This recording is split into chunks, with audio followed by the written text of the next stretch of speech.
Ladies and gentlemen, the very word secrecy is repugnant in a free and open society, and we are, as a people, inherently and historically opposed to secret societies, to secret oaths, and to secret proceedings.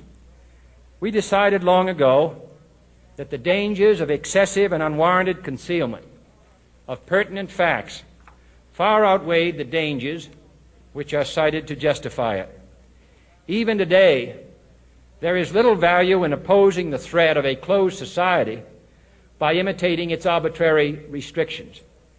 Even today, there is little value in ensuring the survival of our nation if our traditions do not survive with it.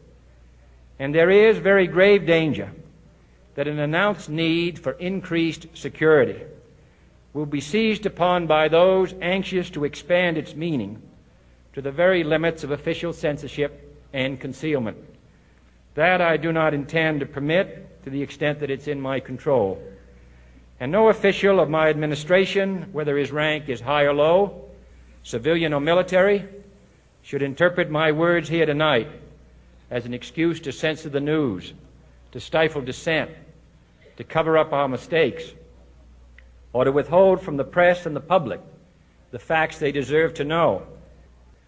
For we are opposed around the world by a monolithic and ruthless conspiracy that relies primarily on covert means for expanding its sphere of influence, on infiltration instead of invasion, on subversion instead of elections, on intimidation instead of free choice, on guerrillas by night instead of armies by day.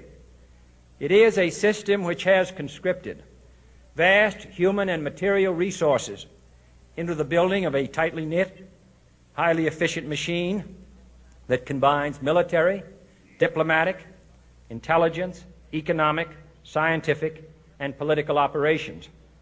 Its preparations are concealed, not published. Its mistakes are buried, not headlined. Its dissenters are silenced, not praised. No expenditure is questioned, no rumor is printed, no secret is revealed. No president should fear public scrutiny of his program, for from that scrutiny comes understanding, and from that understanding comes support or opposition, and both are necessary. I am not asking your newspapers to support an administration, but I am asking your help in the tremendous task of informing and alerting the American people. For I have complete confidence